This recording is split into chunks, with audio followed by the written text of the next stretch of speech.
Rais Samia Suluhu Hassan wa Tanzania leo amezindua tume ya uchunguzi wa vurugu zilizotokea siku na baada ya uchaguzi mkuu Oktoba 29 na kuipa siku 90, huku akisisitiza kuwa anaamini ina uwezo wa kuja na majawabu kwa masuala tete yaliyoibuka kwenye machafuko hayo, licha ya ukosoaji wa upinzani unaotaka tume ya kimataifa. Kupata tathmini ya kina juu ya tume hiyo, nimezungumza na Abdul Karim Ali Atik, mchambuzi wa masuala ya kisiasa aliyeko Dar es Salaam nchini Tanzania, ambaye kwanza ameanza kwa kupongeza hatua ya kuundwa kwa tume hiyo. Kwanza niseme tu kwamba uamuzi wa rais kuunda tume hiyo ni jambo ambalo ni zuri na linapaswa kupongezwa, kwa sababu hii inaonyesha dhahiri kwamba rais mwenyewe anataka kuanzisha yani upatanisho, lakini pia zaidi na uwajibikaji. Kuhusu hizo hadidu rejea ama kama wanavyosema kitaalamu terms of reference, za kuonyesha kwamba ni kama amewapangia kwamba watizame kama kuna vyama vya siasa vilishiriki ama watu au chochote, lakini pia na kama vijana hawa walilipwa na kadhalika. Mimi nadhani hizo ni root cause, kutafuta root cause, japokuwa na yeye labda anaweza kuwa ametoa mchango wake. Bwana Kik, umesema ni kana kwamba rais ametoa mwongozo wa kuangalia mizizi ya tatizo liko wapi. Kwa kutaja masuala ambayo umeyataja hapo mbeleni kama madai ya kulipwa kwa vijana na kadhalika, wachambuzi, wanaharakati, baadhi ya wadau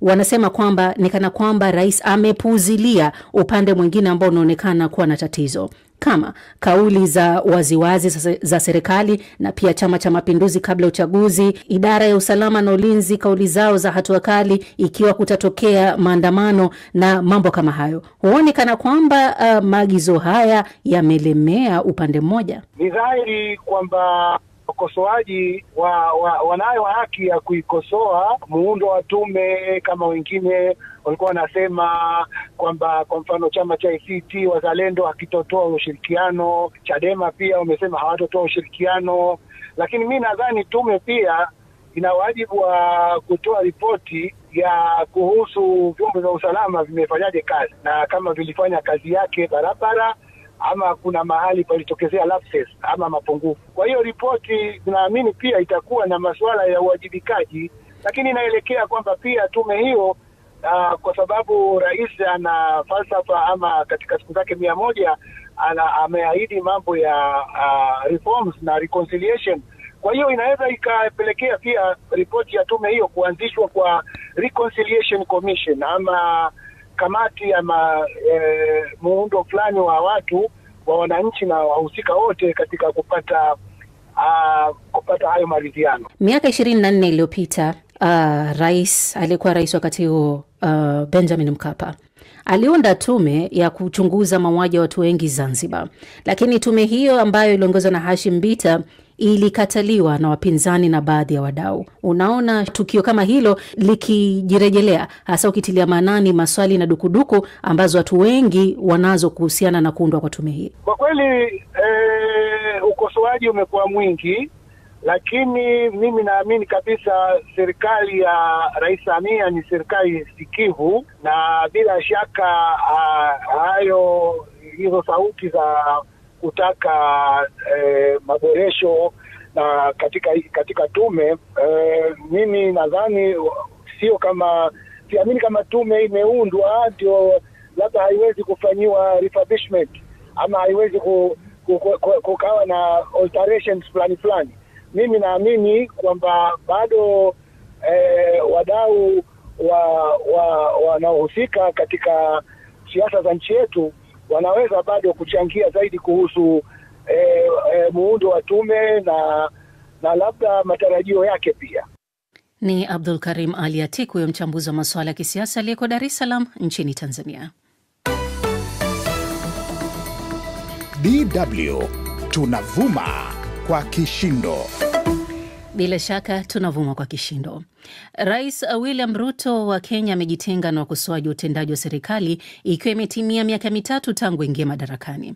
Katika hotuba yake kwa taifa hivi leo, Ruto alitetea miradi aliyozindua na kwamba sasa Kenya imenyanyuka kiuchumi na kuwa taifa la 6 kwenye orodha mataifa yaliyoimarika. Thelma Mwadzaya anaarifu zaidi kutoka Nairobi.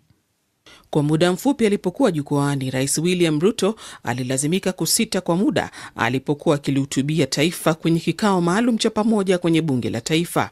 Alipofafanua na kuelezea mipango ya taifa, baadhi ya wabunge walisikika wakipiga mayowe. Honorable members. Kwenye hotuba yake, Rais Ruto alisisitiza kuwa Kenya imepiga hatua muhimu katika kipindi cha miaka 3 iliyopita na kwamba bado nafasi ipo kufanya bora zaidi. I had a vision to sell. Today, I have a story to tell. Developed to rise from potential. Kwa sasa, anaeleza kuwa Kenya imeondoka kwenye jukwaa la kunadi sera na kuingia kwenye ukumbi wa kusimulia maendeleo, ukizingatia safari ya miaka 62 tangu kujinyakulia uhuru wake. Ruto alisimulia kuwa viashiria vya kiuchumi vinaonyesha kwamba Kenya imejizatiti. Mfumuko wa bei umeshuka kutokea 9.6 mwaka 2022 hadi 4.6, nayo sarafu ya shilingi ya Kenya imestawi na kufikia 129 kubadilishana na dola la Marekani katika kipindi cha kiasi ya miaka 2. Pato la taifa limeongezeka kutokea shilingi bilioni 115 hadi bilioni 136 na kuiweka Kenya kwenye nafasi ya 6 ya mataifa yaliyoimarika kiuchumi barani Afrika. Hotuba hiyo pia ilibainisha kwamba akiba ya kigeni imefikia dola bilioni 12 za Marekani na uwekezaji wa kigeni wa moja kwa moja umeongezeka mara 3. Ruto aliwakashifu wakosoaji wanaoeneza taarifa za kupotosha na kwamba Kenya inanawiri. Mafanikio mengine yametangazwa katika sekta za kilimo, ukizingatia mavuno ya mahindi, mapato ya majani chai na kahawa na miradi ya kilimo cha miwa iliyofufuliwa na ufugaji. Kuhusu afya, wa Kenya milioni 27 wamesajiliwa kutumia bima mpya ya afya ya SHA. Dawa zinapatikana kwa urahisi zaidi na tiba ya saratani itaimarishwa kuanzia Disemba mosi. Sekta ya elimu imepata walimu 76,000 wapya na wengine 24,000 wataajiriwa Januari. Ujenzi wa nyumba za bei nafuu umeshika kasi. Je, Wakenya wana mtazamo upi kuhusu hotuba ya leo ya rais? Haya ni maoni ya baadhi. Amejaribu lakini bado hajafaulu. Wakenya bado wanaishi katika hali ya uchochole, wanaishi hali ya umaskini, hali ambayo haiwezekani kama wewe ni mwananchi wa Kenya. Kwa sababu tunaona kwamba vyakula, hata japokuwa bei ya unga ilishuka chini, bei ya vyakula fulani vilishuka chini, lakini vingi vyao bado viko juu. Viongozi wa ngazi ya juu serikalini walihudhuria hotuba hiyo muhimu ambayo ni wajibu wa rais wa kikatiba na kuwaleta pamoja wabunge na maseneta. Thelma Mwadzaya, DW, Nairobi. Asante sana Thelma kwa ripoti hiyo. Afrika Kusini mwishoni mwa wiki hii itakuwa mwenyeji wa mkutano wa kilele wa G20 unaolenga kupata ahadi za msamaha wa madeni kwa nchi zinazoendelea na kukabiliana na kukosekana kwa usawa duniani. Hata hivyo, mataifa ama Marekani, taifa lenye nguvu na ushawishi, limetangaza kususia tukio hilo katika kipindi ambacho rais wa Marekani Donald Trump ameingia katika mzozo na Afrika Kusini kuhusu ajenda yake ya G20. Washington imesusia mkutano huo huku kukiwa na jitihada kubwa za Marekani kujiepusha na siasa za pande nyingi ambazo zimevuruga utaratibu wa kimataifa. Kwa undani zaidi wa taarifa hii, huyu hapa Doto Bulendu. Mkutano huo unatazamiwa kuanza siku moja baada ya kukamilika kwa mkutano wa COP30 uliofanyika huko mjini Belém nchini Brazil, ambapo imeeleza kuwa mazungumzo yake ya mwisho yanaweza kuathiri majadiliano huko Johannesburg wikendi ijayo, ambapo rais wa Afrika ya Kusini Cyril Ramaphosa aliwaambia waandishi wa habari kabla ya tukio la Novemba 22 mpaka 23 kwamba kutokuwepo kwa Marekani ni hasara yao. Rais Ramaphosa anatarajia kuutumia mkutano huo kushinikiza kuundwa kwa jopo la kimataifa la kukosekana kwa usawa duniani, ambapo katika taarifa yake waziri wa mambo ya nje wa Afrika ya Kusini Ronald Lamola ameonyesha kusikitishwa kwake na uamuzi huo wa Marekani, akiulinganisha na hujuma dhidi ya Afrika. Je, tunasoma chochote kuhusu hili kama chuki ya aina fulani au kudhoofisha Afrika?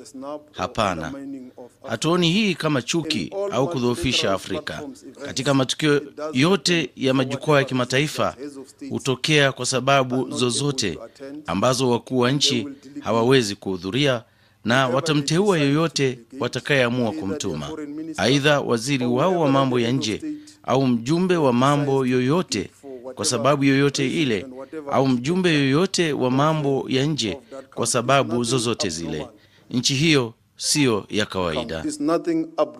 Uhusiaji huo wa Marekani, taifa lenye nguvu zaidi kati ya mataifa 19 yanayounda G20, ikiwa na 85% ya pato la taifa la dunia nzima pamoja na takribani theluthi mbili ya watu wote duniani, umetokana na uamuzi wa Rais Trump kutotuma ujumbe rasmi kwenye mkutano wa COP30 huko Brazil. Mada kuu ya G20 Afrika Kusini ni mshikamano na usawa endelevu. Inalenga katika kusaidia nchi zinazoendelea kupitia msamaha wa madeni na hatua za kifedha ili kukabiliana na majanga yanayosababishwa na mabadiliko ya hali ya hewa. Ripoti ya G20 kutoka timu inaongozwa na mwanauchumi mshindi wa tuzo ya Nobel Joseph Stiglitz ilitaja ukosefu wa usawa na utajiri kama mzozo wa kimataifa unaotishia demokrasia na mshikamano wa kijamii, ikisema unapaswa kukabiliwa kwa dharura sawa na mzozo wa hali ya hewa. Mapema mwezi Februari mwaka huu, waziri wa mambo ya nje wa Marekani Marco Rubio alikuwepo mojawapo ya mikutano ya kwanza ya mawaziri wa G20 na kuita upinzani kwa Marekani, akisema ajenda za G20 zinalenga kuweka upinzani dhidi ya Marekani.